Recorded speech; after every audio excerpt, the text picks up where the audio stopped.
Play fake by Culpepper. Again, wants to go deep. Way down for Randy Moss. Touchdown! How about that? Off the play fake. He's got Moss open.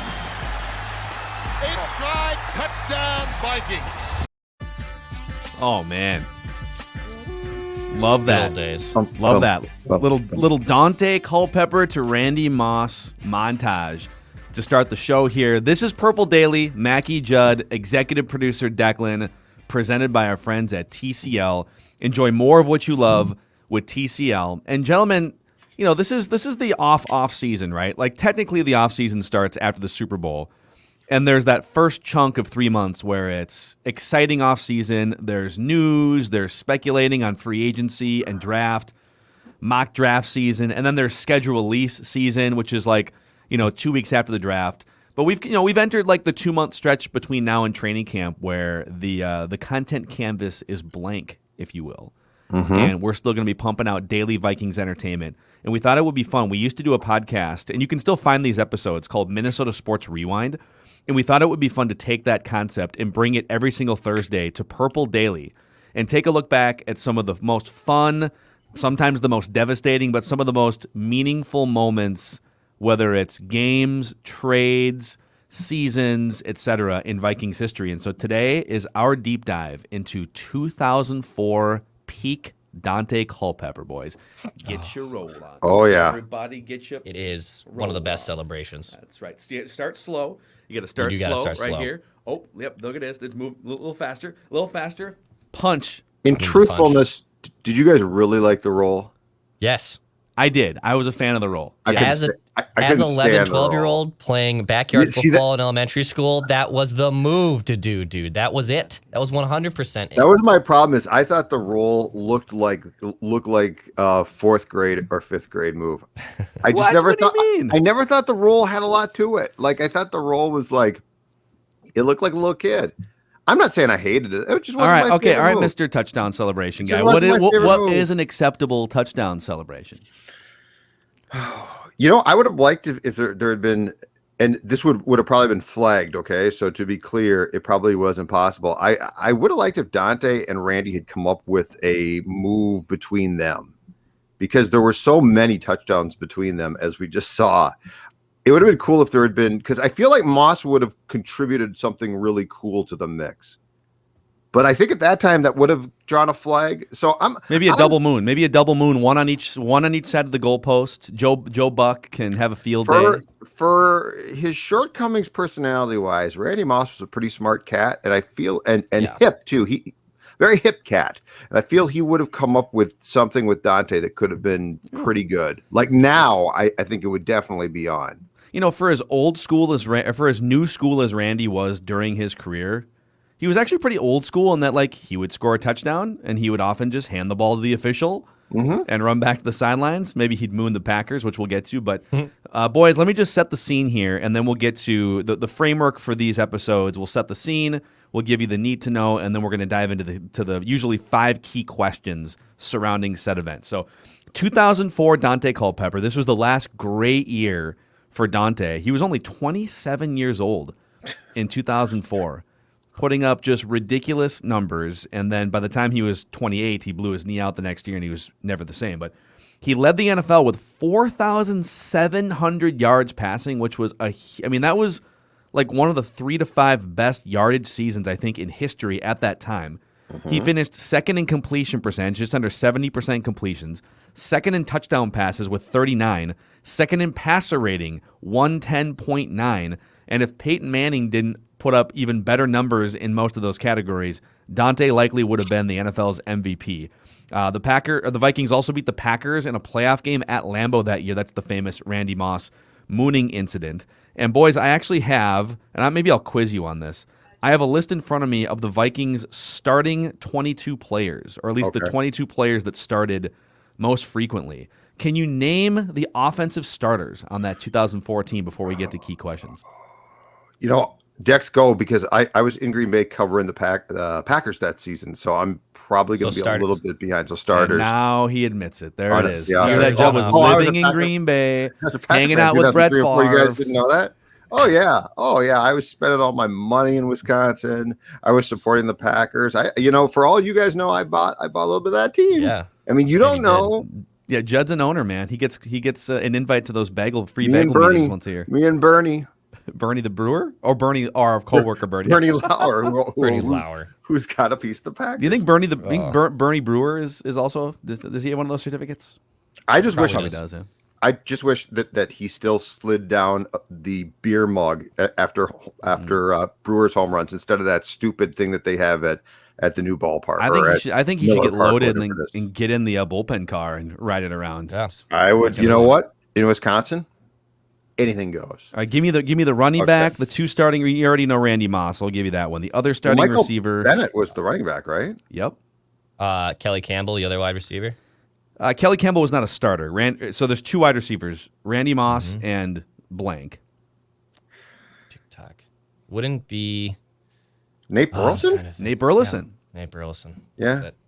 Because he was there in 05 when I covered him. Jermaine Wiggins. Is Wiggins the starting tight end? Jermaine Wiggins, starting tight end. I love Jermaine Wiggins. You guys are on a roll here. Offensive line, you could for sure get three of these. Burke at center. Yep.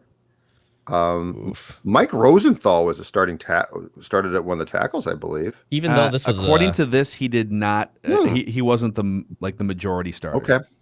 The problem with me being like 11, 12 and knowing Culpepper, Moss, Bennett is I definitely did not know the meat and potatoes of the offensive line. Bryant McKinney. So I knew who Matt Burke was. Bryant McKinney was the left tackle. McKinney. Rosenthal started 2 games, by the way, at right tackle. Burke was at center. You had a guard tandem that started all 16 games, and then a right tackle that started 7. He was a rookie, and not notable. 4th round pick. I'll give you Nat Dorsey was the right tackle. Wouldn't have gotten that in a million years. No. Chris Lewinsky was the left guard. Oh yeah, David Dixon was still the starting right guard. Oh, he was still there. Yeah, in 2004. Oh my God, I thought he was gone by then. Defensive starters: Kenny Mixon, Chris Hovan, Kevin Williams, and Kenichi Udeza were the starting defensive front. Keith Newman, E.J. Henderson, and Chris Claiborne were the 3 linebackers in base. And then Antoine Winfield, Brian Williams, Corey Chavis, and Brian Russell. So you had some seeds being planted here of the 2009 Vikings defense with Kevin Williams, E.J. Henderson, Antoine Winfield in that mix. So, boys, key question number 1 here off 2004 Daunte Culpepper. If he doesn't get hurt the next year, if let's say he plays a full prime, right? Yep. And if Moss doesn't get traded, what happens to this Vikings team? Do they win a Super Bowl at some point if they keep that offensive pairing together? So here's a third part of that equation that I think is very important to keep in mind, because I think the answer might be yes, but it would take this to have happened. Do the Wilfs still buy the team? Because McCombs was so cheap, and they did so many things on the cheap with Red, that I think if Red keeps the team, they don't win a Super Bowl. But let's say you mix what the Wilfs were willing to do as far as spending on players and the team itself, and Moss stays and Culpepper remains as the franchise quarterback. I think the answer to the question is they make a Super Bowl for sure. Wow. And might have won it. If you take what the Wilfs did, right? And now you introduce a franchise QB, because keep in mind, Childress got the job after Ticey was fired in, what was that, January of 2006. And Childress's original intent was, I've got my franchise quarterback. Like before the whole thing with Dante wasn't going to come back, and then he had to get paid and blah, blah, blah, and it all blew up.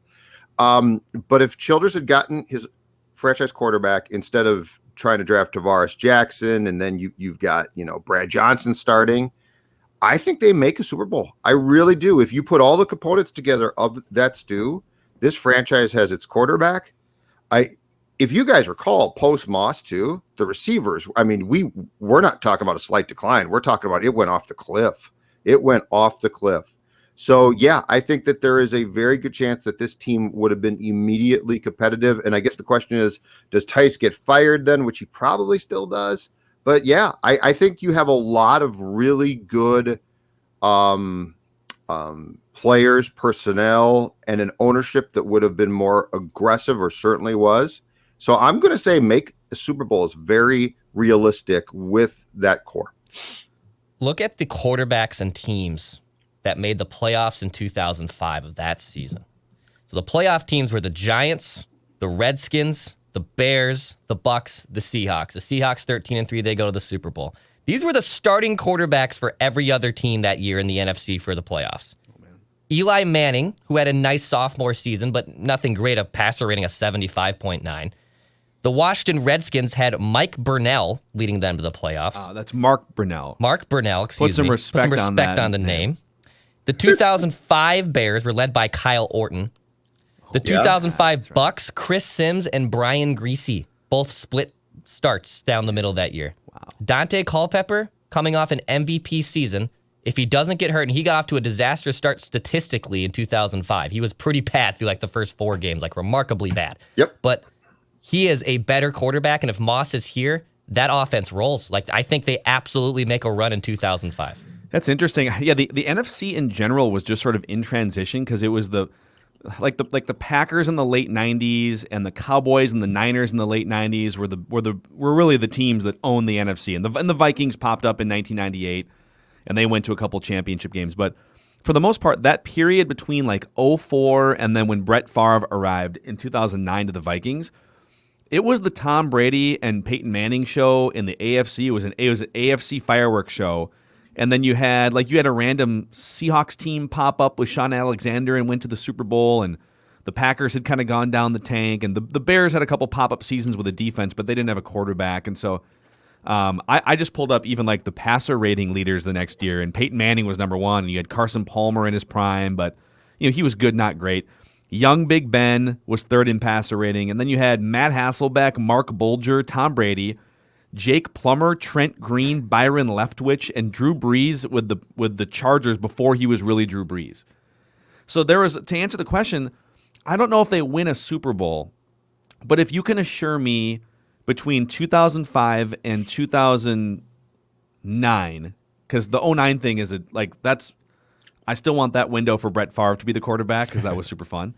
Yep. But if you get a similar Daunte Culpepper for those like 4 years, 05 through 08 or something, and you still give me the Steve Hutchinson acquisition in free agency and the Jared Allen trade that the Vikings gave up, I think it was a first and a third or 2 firsts and a third or whatever it was. Mm-hmm. If they build the roster the same way, I think the real years to cash in would have been that 06, 07 for sure. 07 they went 500 and barely missed the playoffs, and then 08 they went 10-6, and we're just dragging Tavares Jackson and Gus Frerotte around, right? So in a weak NFC. So yeah, it's hard to say that they would win a Super Bowl, but if you give me the Wilfs, if you give me Steve Hutchinson, you give me Jared Allen and Brad Childress, I don't know, man. I don't know how that would have worked out. And a healthy Daunte Culpepper, it would have been very interesting. Now, people criticize Culpepper. Well, yeah, of course he's going to put up those numbers. He had Randy Moss in his prime.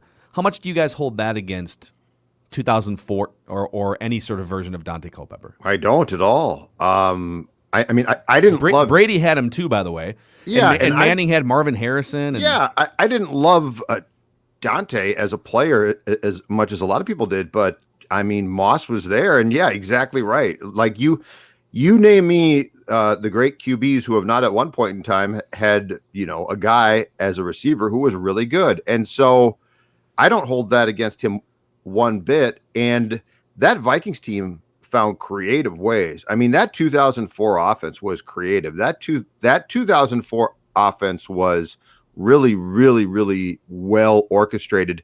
And if you go back to what Dex is talking about, which was when Daunte struggled in 2005, again, I'll go back and tell you, look at the depth chart at receiver before he got hurt in Carolina. It was awful. It was basically, for the most part, terrible. So I hold it against him 0. And in fact, I applaud Daunte and the Vikings for finding ways to get the most from both guys. So because we started with, when Tice got the job and when Denny got fired, we started with Tice's, of course, Randy ratio, which I get the process there, but it's probably not the best idea. And it's like, if he doesn't get X amount of touches per game, right? Passes thrown his way, the Randy ratio's not working. And I think by 2004, we had sort of come off the actual Randy ratio and just been like, okay, he's really good. He's going to get the ball a ton. So 2004 was like the peak year of when it all popped and came together.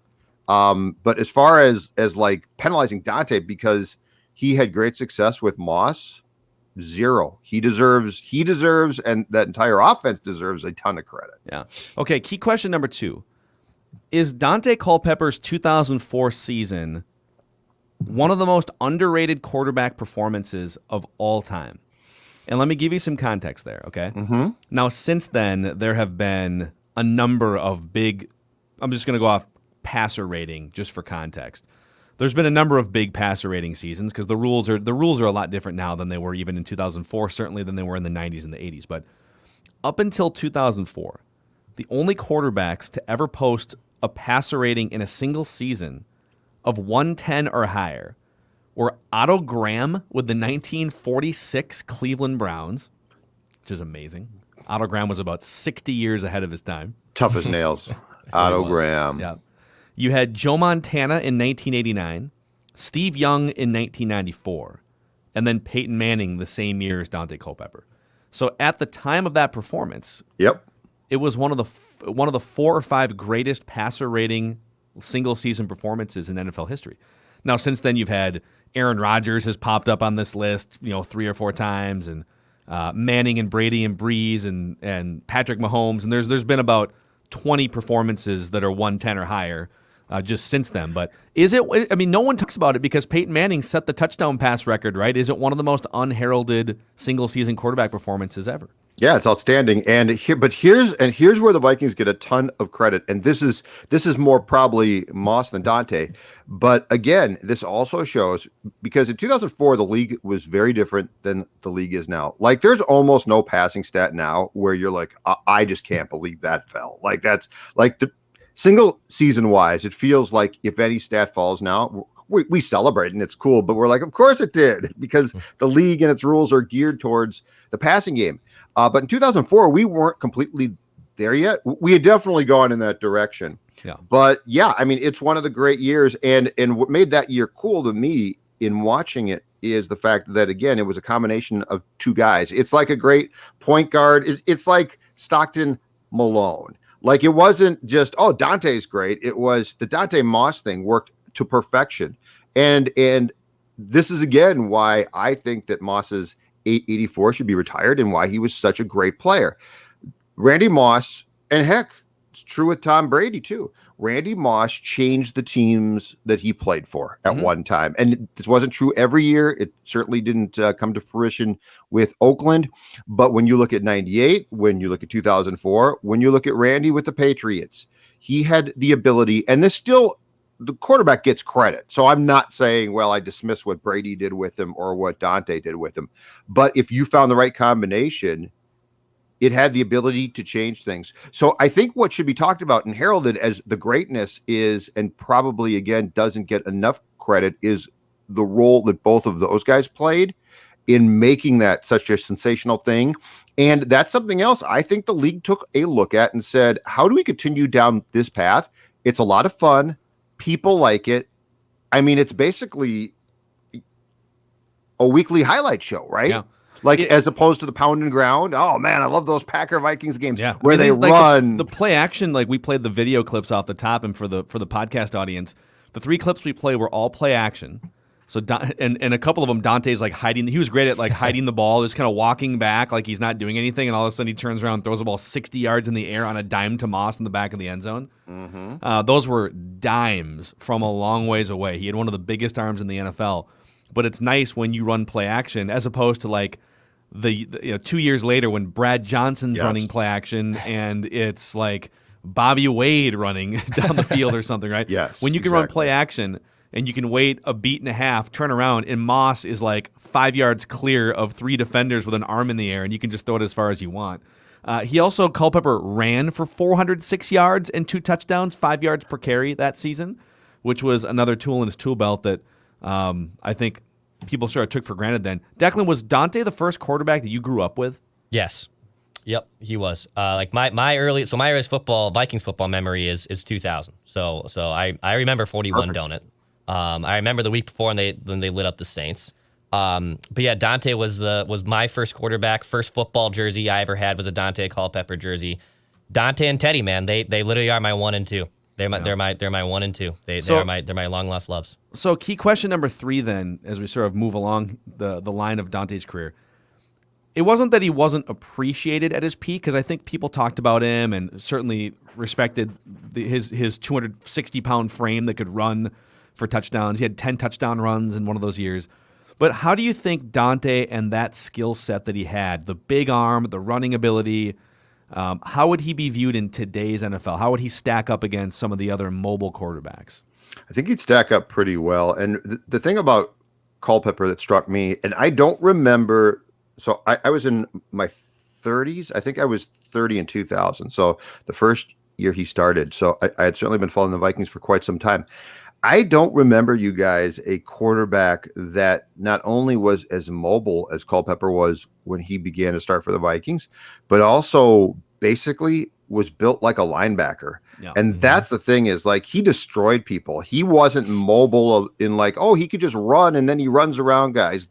That was a guy like Michael Vick. Daunte Culpepper used to take guys on, and like linebackers himself, he would take them on, and sometimes he'd win. Now that was a recipe where I early on thought he's going to get hurt at some point in time. Like something's going to go wrong and he's going to get hurt. And unfortunately, ultimately in Carolina in 2005, he did.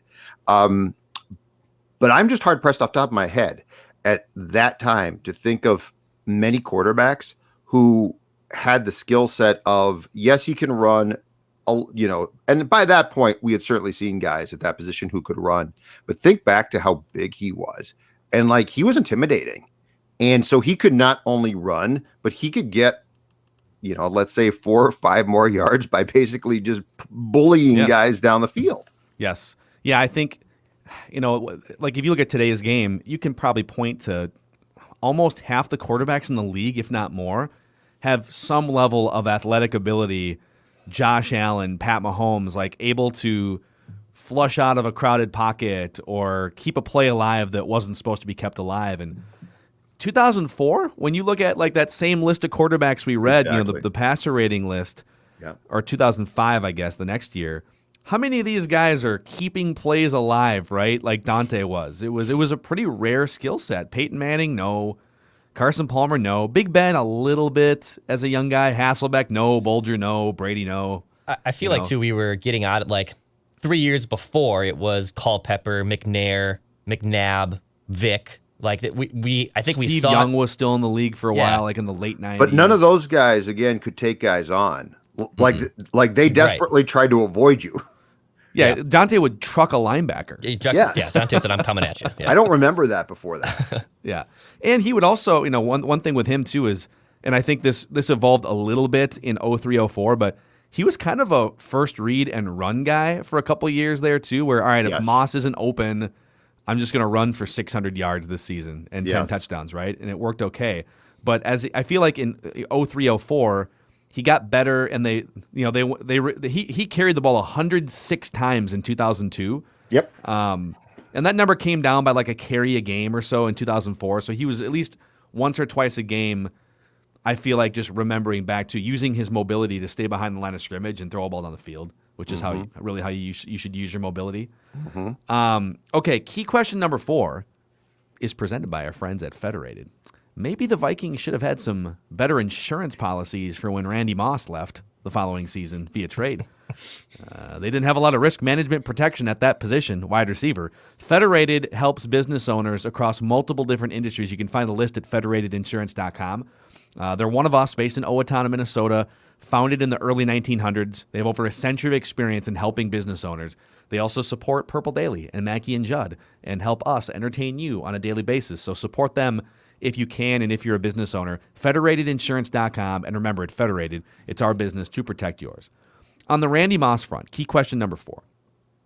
If Moss was able to stay focused on just football, none of the off-the-field BS things that popped up once in a while, if he was as hyper-focused on football throughout his entire career as he could have been, would he be regarded as the greatest wide receiver of all time? Because I think the biggest thing that separates him and Jerry Rice is the longevity thing, right? Moss's peak seasons and impact on the league, probably unmatched.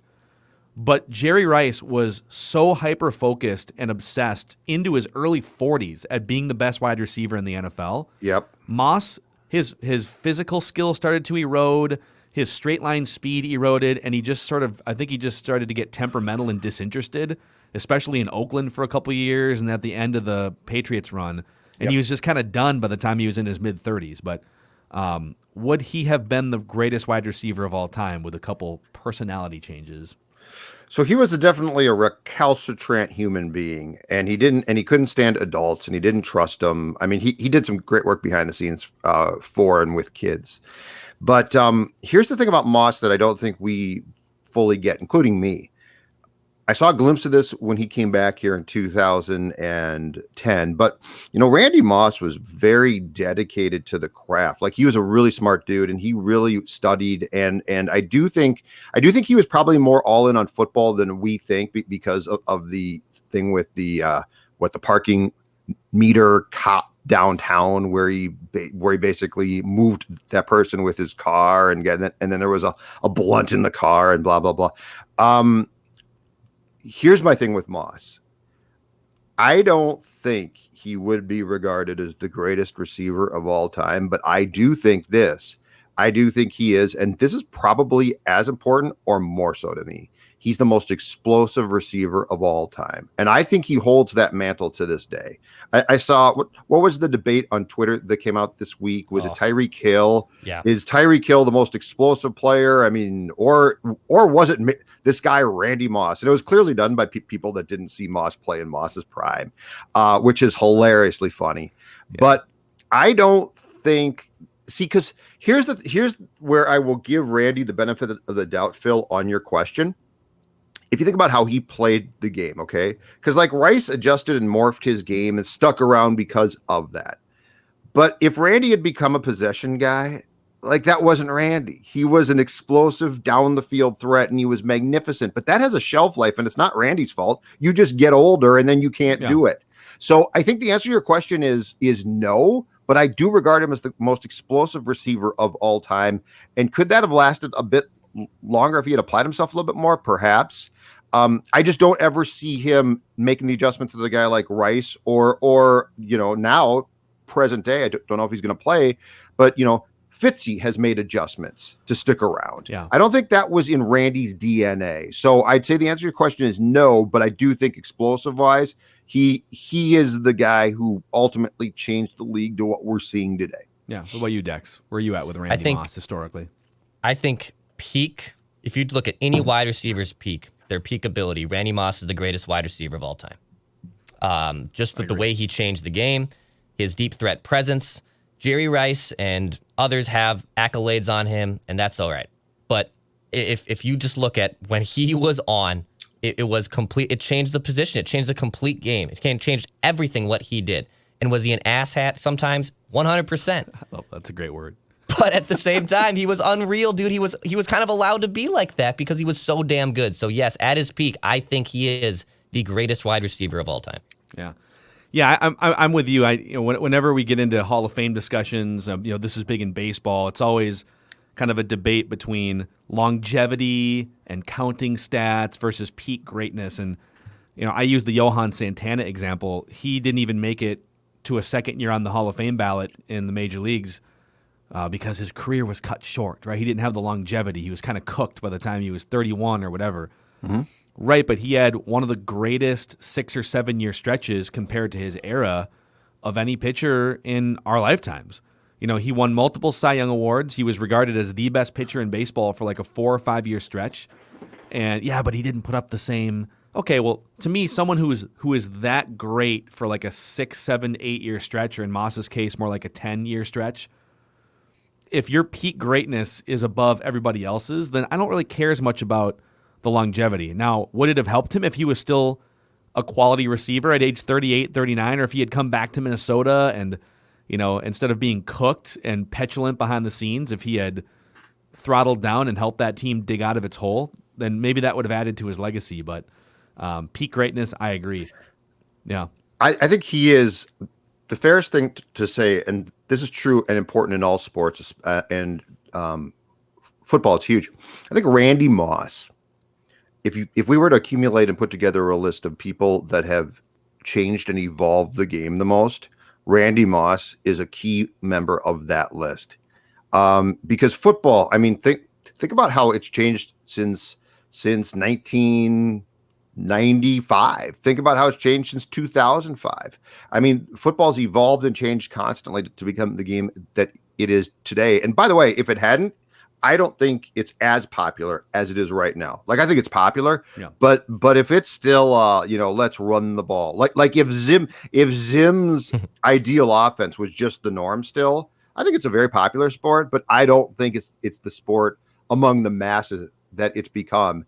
And Randy Moss is absolutely positively a key member of that list. And I think receiver-wise, he might be one of the most 3 influential guys to play that position ahead of a guy like Rice, who was a great player. But I don't know that Jerry Rice changed the game as much as Moss did. Well, at some point, I'm guessing we'll do something more Randy Moss specific in Minnesota sports or Purple Rewind here. So we'll dive deeper. But just one more Randy Moss thing. Key question number 5 off the 04 Daunte season. So he found Randy Moss in the end zone to put a dagger in the heart of the Packers at Lambeau Field in the playoffs. So question number 5 is, a lot of Vikings fans still hate Joe Buck for the way that he described that as a disgusting act. That's disgusting. What word would you use to describe? If you could take the word disgusting out, what word would you have used if you were calling that touchdown and the subsequent mooning celebration? And at this point in time, do I know the whole backstory of how Packer fans would moon the Vikings? Creative, incredibly creative. First of all, he didn't pull down his pants. Okay, so it's not like he really mooned them. He basically was having fun. Straight cash, homie. Straight cash, homie. I mean, think about the Randy Moss phrases. Think about the Moss. And yes. Maybe next time I'll shake my... I think that's what exactly. But I would replace disgusting with creative. It was marvelously creative. It like, and I think it probably opened up an avenue for a lot of guys not to do that, but to get more creative, right? So that's the word that I would use. I think it was creative to do something that Packer fans did to the Vikings. I would use the word inspirational because I think you just alluded to it. He inspired a generation of wide receiver celebrations, right? He inspired Joe Horn putting a cell phone in the goalpost padding. That might have happened beforehand. I can't remember when that happened. But he inspired Chad Ochocinco and Terrell Owens. Just be free. Be yourself. Have fun after scoring touchdowns. Mm-hmm. Mock the opposing crowd. So I would use the word inspirational. Trying to think of a good one. I mean, I called a little bit of football games in college and stuff, and I would have loved. Yeah, my fun fact: the first football game I ever called, Adam Thielen was still playing for Minnesota State Mankato. Wow! So you've called an Adam Thielen game. I did. I was very rusty, and I don't think it was a very good broadcast, and I don't want to hear the replay of it. But do you have old tapes? I have some old stuff. Mostly it's hockey. I've got and some old baseball tapes. Yeah. You and I should just bring our old terrible. I'd love to hear those. I'd love to hear these. I'd love to hear the calls. The hockey and baseball ones were a lot of fun. Football is hard to call. I had a tough time calling football. I did not enjoy that as much. Yeah, you don't know who. Like everyone's got a helmet on. You probably don't have a spotter at St. Cloud State to help. No, point you don't. Substitutions. Especially at the campus radio station, you really you're kind of limited in your resources there. So, I think. Not a disgusting act, but like and that is a taunt by Randy Moss. And I like to say shake it or something. I like to say he shakes it to the crowd. I think that'd be even kind of funny to say. Yeah. We need these St. Cloud State play-by-play tapes now I'll see what I can do. I can probably get them. Just to happen. So, all right. Any final thoughts from you guys here? 2004, Daunte Culpepper and Vikings. Yeah, I think there's one important thing that we have not touched on yet about Culpepper and the potential for the team to have success if he doesn't get hurt, if Moss sticks around, if the Wilfs buy the team, and that is this one. Don't underestimate his drop-off before he got hurt in 2005 when they put my guy, nicest guy in the history of the world, Steve Loney, who had been the offensive line coach, was also made the OC because Red was so damn cheap. And I mean, Daunte in 2004 thrived partially because of coaching. And so the turnover in OC to have, and I mean, think about this for a second. A guy that does O-line, which is a full-time job. I mean, that's several people that you're coaching. And then you're told, hey, and game plan the entire offense too.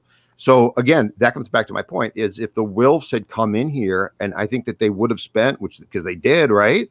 Like if you had had an offensive staff that was a real staff and not just that's like a high school or at best a college move. Yeah.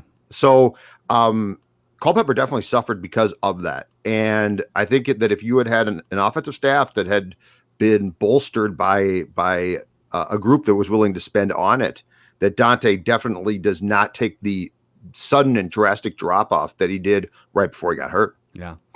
Boys, just a quick shout out before we wrap this episode. So Declan and I are golf nuts anyways, and Judd will dabble with the majors, but there is a Minnesota club pro named Derek Holmes who is participating in he qualified his way into the PGA Championship. He is the head pro at PXG Minneapolis in Southdale Center. So really? if you're looking to support us, and if you're looking to support Derek Holmes, why don't you find your way to PXG Minneapolis in Southdale Center sometime over the weekend and check out some of the new Gen 4 golf clubs, the 0-11 golf clubs. They've got some just great high-performance clubs to take your game to another level. PXG Minneapolis, Southdale Center. Find out more at pxg.com/Minneapolis. All right. Daunte Culpepper, man. The legend. The what if. One of the big what ifs. Yeah, roll backwards. Get your roll on. Everybody get the backwards roll on. Hey. All right, that's a wrap on today's Purple Daily, Purple Rewind, Daunte 2004. What are some other topics and themes you guys would like to see us dive into between now and when the season gets fired up? We're going to dedicate Thursdays to just going back and looking at some of these interesting Vikings moments, themes, etc. So hit us up on the Purple Daily YouTube page and let us know what other topics we should dive into. See you guys tomorrow.